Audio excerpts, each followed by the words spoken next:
Il est évident qu'un disciple est appelé à obéir. Mais vraiment, est-ce qu'on réalise vraiment cela? Est-ce que c'est réellement quelque chose qui est concret dans notre cœur, quelque chose qui est réaliste?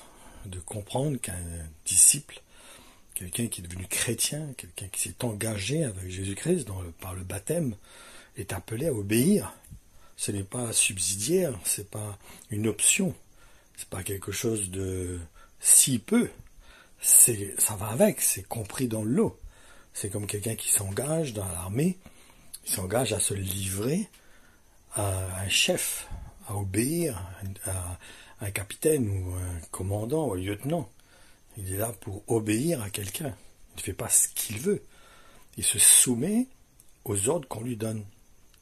Et un chrétien, c'est un disciple de Jésus-Christ. Autrement, c'est pas un chrétien. Un chrétien, c'est pas seulement de recevoir, de bénéficier du salut, comme si on est appelé seulement à gagner, sans offrir notre vie. C'est pas ça. Un chrétien, c'est un disciple de Jésus-Christ qui offre sa vie, qui abandonne sa vie entre les mains de Jésus-Christ, qui prend Jésus-Christ pour maître sur sa vie. Et il ne faut pas se voiler la face en se mentant à soi-même. En effet, le fait d'avoir accepté Jésus-Christ comme Seigneur sur notre vie ne fait pas de ce chemin que nous avons emprunté un parcours de tourisme, mais plutôt un parcours de combattant. Car celui qui a pris la décision de répondre à l'Évangile en s'identifiant à Jésus-Christ crucifié demande de sa part d'avoir un minimum d'obéissance.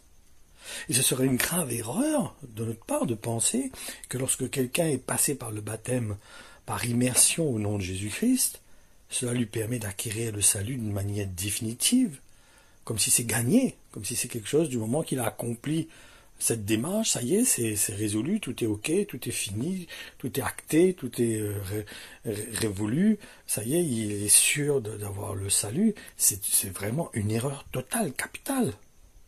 Ce n'est pas ça l'esprit de l'Évangile. Et regardons ce que Jésus-Christ a voulu communiquer à l'homme riche au travers des versets que nous allons lire là dans Matthieu 19, 21 et 22. Jésus lui répondit, si tu veux aller jusqu'au bout, va vendre tes biens et donne-le, produit aux pauvres. Ainsi tu t'assureras un trésor dans les cieux. Puis reviens et suis-moi. Quand il entendit cela, le jeune homme s'en alla tout triste, car il était très riche. Et il y a encore d'autres avertissements dans ce sens, dans les voir dans Matthieu 16, 24, 25. Puis, parlant à tous ses disciples, Jésus ajouta, si quelqu'un veut être mon disciple et marcher avec moi, qu'il renonce à tous ses droits sur lui-même, qu'il se charge de sa croix et qu'il marche sur les traces de mes pas. En effet, celui qui est préoccupé de sauver sa vie ici-bas perdra sa vie véritable. Mais celui qui acceptera de perdre sa vie ici-bas par amour pour moi trouvera la vraie vie. Oui, il y a de multiples exemples dans la parole de Dieu, dans ce sens, qui nous montrent qu'il y a la nécessité de persévérer dans notre engagement, cet engagement que nous avons pris à devenir disciples de Jésus-Christ. En effet, il y a encore celui-ci, par exemple dans Matthieu 8, 19, 20, à ce moment, un interprète de la loi s'approcha et lui dit, « Maître, je suis prêt à te suivre partout où tu iras. » Jésus lui répondit, « Les renards ont leur tanière et les oiseaux du ciel leur nid. Mais le Fils de l'homme n'a pas un endroit à lui où il pourrait reposer sa tête. » Nous voyons qu'il y a beaucoup de serviteurs de Dieu qui sont connus et qui ne prêchent pas cet évangile, l'esprit d'évangile, ce que vraiment Christ a partagé, ce qu'il a communiqué, ce qu'il a voulu transmettre, l'esprit dans lequel il a voulu emmener ses disciples à comprendre ce qui les attendait à s'identifier à lui. Et certains de ces serviteurs communiquent un évangile dont ils ont enlevé son essence même, le but, la réalité de devenir un enfant de Dieu, un disciple de Jésus-Christ. Ce n'est pas seulement pour gagner, ce n'est pas pour recevoir, mais c'est pour donner sa vie. Je vais être sincère. Je me vois, moi, personnellement, au travers de l'exemple de l'homme riche qu'on a lu tout à l'heure. En effet, c'est pas toujours facile d'obéir à ce que Jésus nous demande. Je ne sais pas, vous êtes comme moi, mais des fois, je fais comme si je n'avais pas bien compris ce que Jésus m'a demandé. Je fais un peu la sourde oreille, des fois. Des fois, Dieu est obligé d'insister. Des fois, je passe par des déserts parce que je prends pas cas, je porte pas suffisamment attention à ce qu'il me demande, à ce qu'il attend de moi en tant que son disciple. Et c'est une grave erreur d'avoir cette réaction. Il faut même la rejeter et se rappeler que nous avons dit au Seigneur, lorsque nous sommes engagés à nous identifier à lui au travers du baptême, cet engagement, ce que nous avons dit, que nous voulons le suivre, que nous voulons faire de lui le Seigneur de notre vie. Et ne pas essayer de se justifier soi-même en se disant « Oh, ben Dieu est amour, il va me comprendre ». Ça, c'est beaucoup, on fait souvent cette erreur-là. Pourquoi? Parce que c'est la lâcheté. On est un peu capon. On n'est pas déterminé, on a dit, mais quand arrive l'épreuve, quand arrivent des moments difficiles, quand Dieu nous demande certaines choses, c'est notre histoire. D'obéir, d'être prêt à vouloir mettre tout en œuvre pour pouvoir obéir à ce que Dieu attend de nous. Et c'est une grave erreur de penser aussi que notre Père attend de ses enfants un minimum d'obéissance. Oui, beaucoup de gens, beaucoup de chrétiens pensent que Dieu est cool, Dieu comprend, Dieu passe un peu sur tout, il sait notre faiblesse, donc il compatit à notre faiblesse, donc c'est pas grave. On se trompe, on fait erreur. Dieu attend de l'obéissance de sa part de ses enfants, c'est normal. Vous, quand vous vous identifiez à quelqu'un, quand quelque part quelqu'un vous donne une occasion, vous ouvre une porte, vous accorde une grâce, vous ne voulez pas bafouer cette grâce, vous ne voulez pas la piétiner, mais vous voulez considérer cette grâce qu'il vous accorde.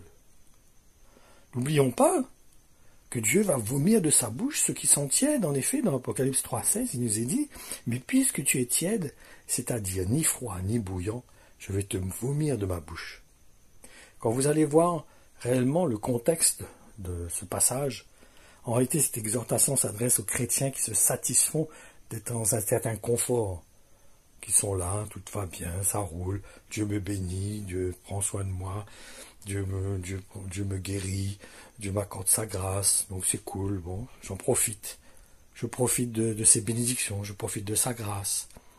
Mais je ne cherche pas, est-ce que vraiment il y a cette recherche dans mon cœur de considérer, lui, qu'est-ce qu'il attend de moi? Qu'est-ce qu'il attend de ma part?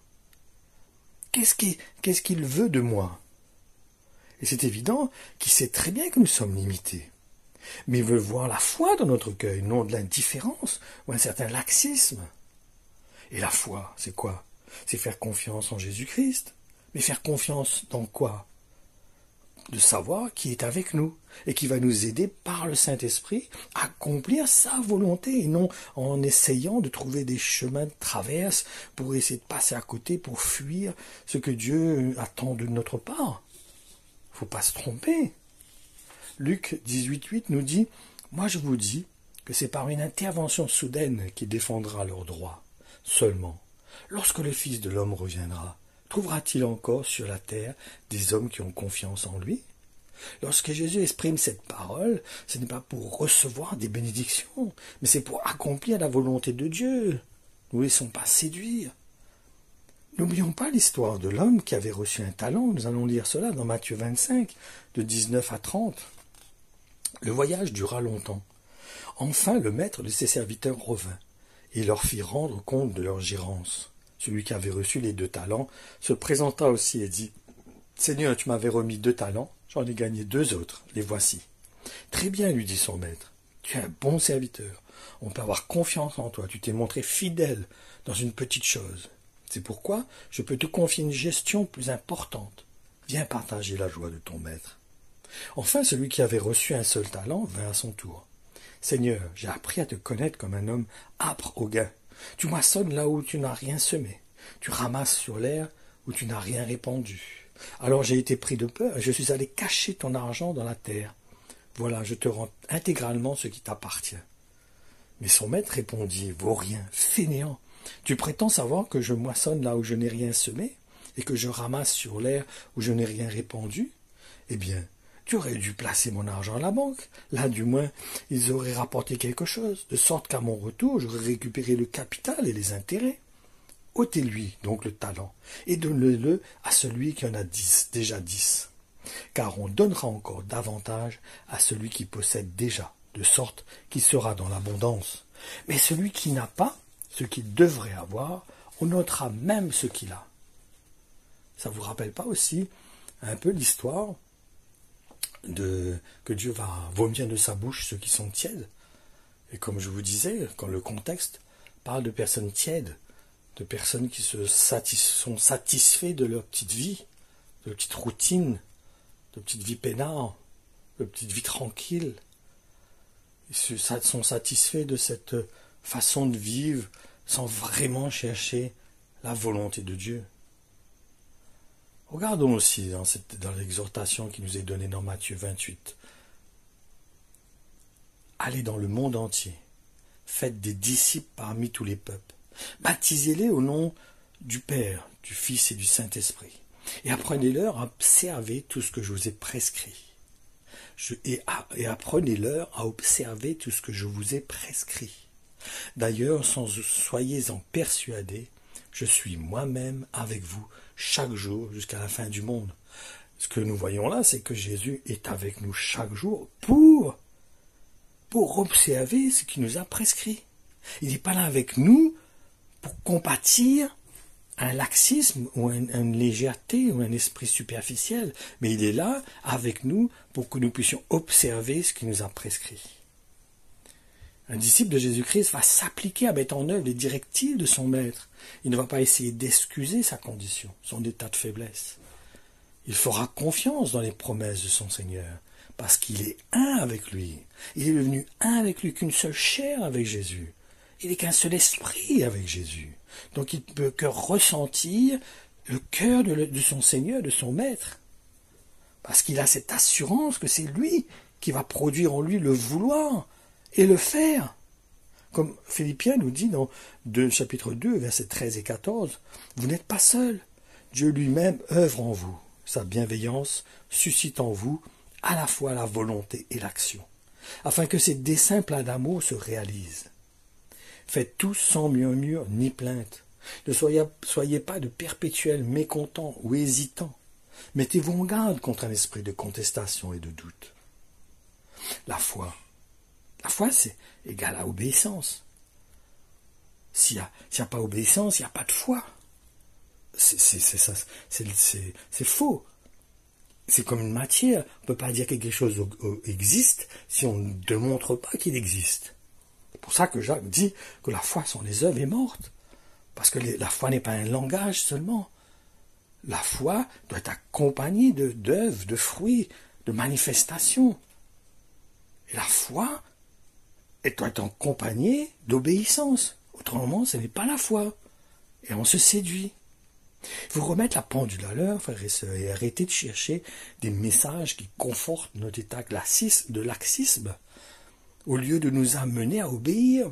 Le vrai message pousse le chrétien à obéir, pousse le chrétien à honorer son engagement qu'il a pris par le baptême, à s'identifier à Jésus-Christ. Voilà le véritable message. Le véritable message emmène le chrétien à se rappeler la mort de Jésus, le but de la mort de Jésus, le but pour lequel il est mort.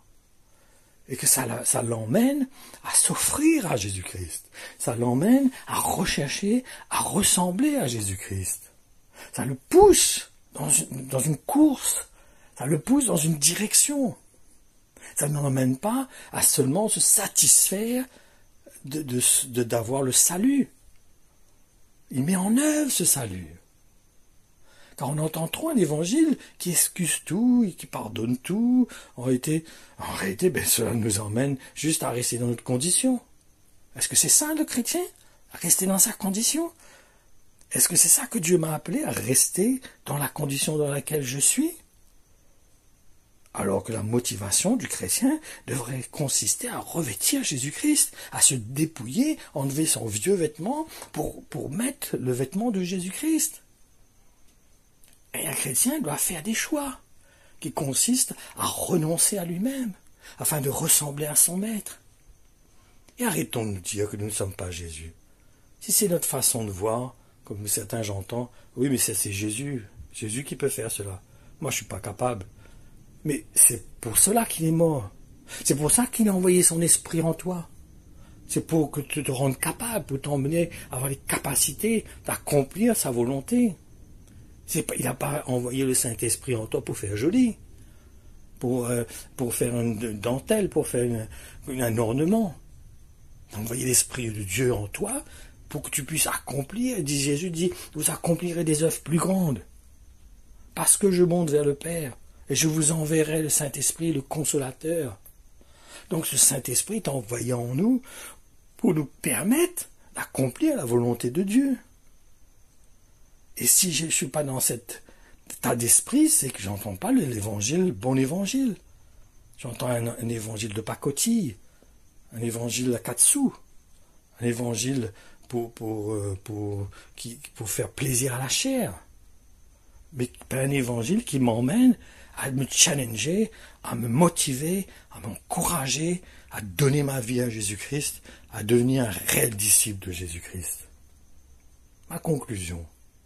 Je vous avoue que pour moi aussi, ce n'est pas facile d'être un disciple de Jésus-Christ. Des fois, je rate, des fois, je passe à côté. Mais c'est le choix que j'ai fait. Et je compte sur sa grâce dans ce sens-là.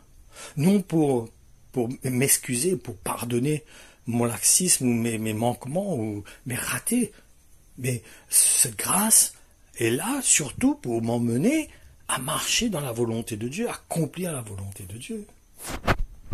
Donc, soyons sérieux, crions au Seigneur, écoutons un évangile qui nous emmène à le servir avec foi, avec vérité, à offrir notre vie.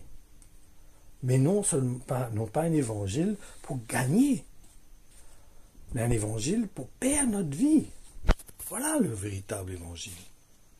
Que Dieu vous bénisse, que Dieu vous interpelle, et que cela vous emmène à chercher le Seigneur pour qu'il vous emmène dans son plan. Soyez bénis.